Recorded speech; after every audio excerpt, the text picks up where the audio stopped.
Now, with other tricks of persuasion, what we're going to briefly identify are examples of these, kind of define them and how they play out in real life. So with free gifts and reciprocity, humans are drawn by the idea that we must reciprocate good deeds and good intentions. So if someone does something nice for you, you want to do something nice for them. It's an essential part of community and relationship building. And so sometimes, in order to persuade you to act a certain way, someone will give you a free gift in the hope that you will return the favor with a good deed that will bode well for them. An example of this may be dated, but sometimes around Christmas, different organizations will send you personalized ornaments or personalized, what are those things? Return address labels, right? For free, that have all your information on them. And then they'll ask for a donation. So like maybe a couple bucks. That's an example of a free gift. They're giving you a free gift or a free trial in the hope that you will reciprocate their nice deed, especially around Christmas time. That's a big one, in giving to them. Now, the idea of a social proof.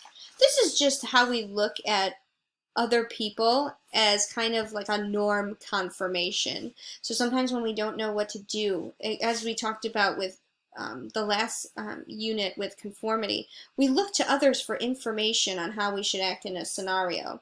So sometimes we compare that behavior to what others are doing, and we're trying to lessen that disparity. So for an example, a tip cup, an empty tip cup, you may not be as inclined to put in money as a fuller tip cup. Have you ever noticed at a restaurant, sometimes people will tape $1 to the top of the cup to let you know it's a tip cup? That's this idea of social proofing. They're trying to encourage you to tip. Now, foot in the door and door in the face are going to be kind of similar in that these terms are derived from old salesman methods when they used to go door to door trying to sell things to people in their home. With the foot in the door, they would put their foot into the door jamb so the person could not slam the door on their face. This is the idea that you ask for one small request, and usually they build on it with subsequently larger requests. This is actually a big method for cult leaders. As you'll see, a lot of these concepts can be applied to cult leaders. That's why I introduced the Jonestown documentary in our unit, because you can kind of see how these are played out for evil. But right now we're just trying to keep it lighter, so to speak. So the foot in the door technique, this is the idea of asking for a small task so that someone will be more likely to oblige. This could be asking someone, maybe you need $10 for something. But you don't want to ask for $10, that may be a lot for someone. So you say, hey, can I have $1? So you ask them for that small task because maybe in the future they'll be willing to give you another $1. So you kind of hook them in with this small little request. That's the idea of the foot in the door technique. In the case of Jim Jones, the cult leader, he eventually got everyone to move to Central America and start their own little People's Temple church, right? But if you ask those people to do that off the bat, they probably would say, no, I'm not leaving the United States to go to a random country with you, random man, right? He would do subsequent small tasks and then build on them. He would say, hey, would you like to go to church with me on Sunday? Right? That's a very small task that a lot of people do engage in, and then he would build on it from there. Door in the face, on the other hand, is the idea where you ask for a large request, get denied, but follow it up with a small request that you originally wanted. So this could be an example of, let's say you need $25 from your parents to go do something. I don't know. Well, you know that your mom is likely to say no if you ask for $25. So you say, hey mom, I need $100 to go do A, B, or C. And she says, no, absolutely not. I will not give you $100. Well, that's fine because you didn't want the $100 in the first place. So then you followed up with a task of, okay, do you think I could get 25 instead? Because she feels bad that she originally denied you, and because you're asking for such a small amount in comparison, your mother would be more inclined to give in to that smaller amount that you originally wanted. This is the idea of the door in the face. And that's not all. This is a concept of persuasion that kind of just adds more to your bargain. This is every infomercial that you've ever seen where they ask you for an initial request. You may be on the fence about buying something. So they try to add something to sweeten the deal because they're trying to get you back on that fence to give in. The sunk cost trap is just this idea that you're already so invested in something that it's kind of hard to come back out. So people are going to rely on you keep putting more and more money or investments in some opportunity, like a pyramid scheme, right? And the scarcity and psychological reactance, unfortunately, we're kind of experiencing this now with toilet paper and coronavirus. I don't want to talk about it because I want to keep this stress-free. But this idea of scarcity or limited supplies, going out of business, big sale, this is what underlies some tricks of persuasion and marketing. If y'all have ever heard of the brand Supreme, they rely heavily on this idea of scarcity by only producing limited editions of each of their products. So they can sell random stupid things like a crowbar and sell them for $200 just because of the brand, the label, and the thriving and surviving they do off of this scarcity principle.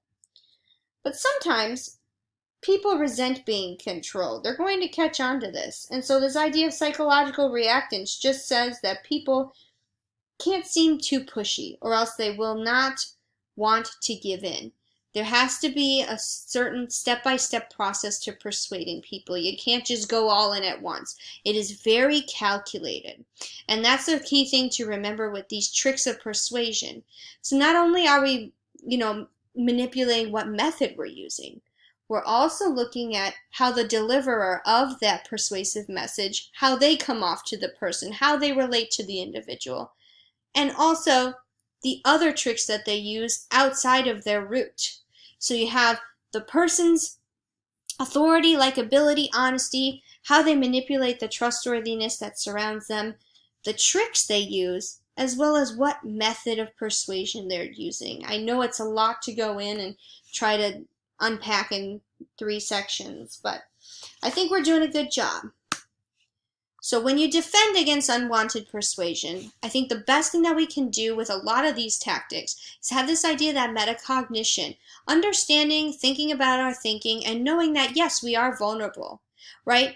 To be forewarned is to be forearmed. So we understand that we're vulnerable, we have this information, and we have to use it like any other muscle and kind of flex it and practice it and just be cognizant of what types of influences are washing over us.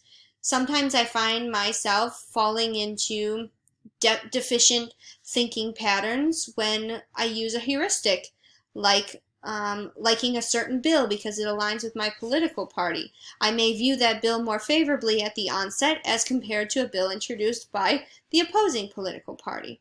Right? It's important to check ourselves to make sure that we're analyzing the content and just checking our vulnerabilities because they're all going to happen.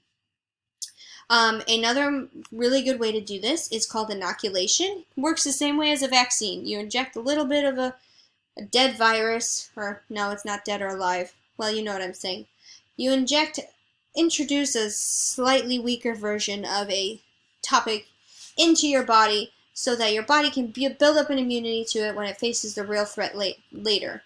Well, this same idea kind of happens with children.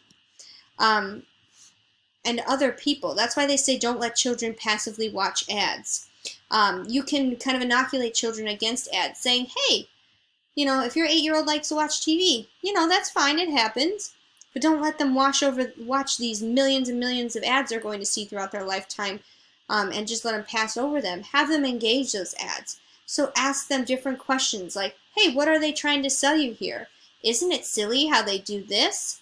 Right? You're teaching your child to analyze that ad. You're giving them a weaker version of that ad and trying to really illustrate that topic to them so that later when they're watching it on their own, they can kind of notice those things themselves. Inoculation is great for defending against unwanted persuasion. Another study looked at using this in mitigating the cigarette smoking habits in young children. So they had like freshmen in high school kind of inoculate groups of like 6th graders and telling them how stupid it was to smoke cigarettes or something like that. And they found that in those groups where the children had been inoculated by those slightly older kids with a little more peer pressure influence were less likely to oblige those different behaviors as they aged into adolescence. So it's really cool stuff. In conclusion, sometimes these normal and usually adaptive psychological processes and heuristics have some vulnerabilities. You know, there are dangers in mindless thinking. So we want to make sure that we're always cognizant of the roots that are trying to be used on us and what the core message is. So sometimes if you're having trouble deciphering what someone is saying, like a speech on TV, look at that core content. Try to pick out the emotional words, you know? See, what words are they using to try to stir those emotions in me? What are they actually saying as opposed to what they're trying to infer or get me to feel? That's just one small step you can do. And also check out the Jonestown documentary in our module for applied social psychological concepts. It's really interesting in how this applies to cults. Again, I wish we were doing this in class because this topic is really heavy and now I have to condense it into, smaller sections. But stay tuned for part 4 and let me know if you have any questions. Y'all have a good one.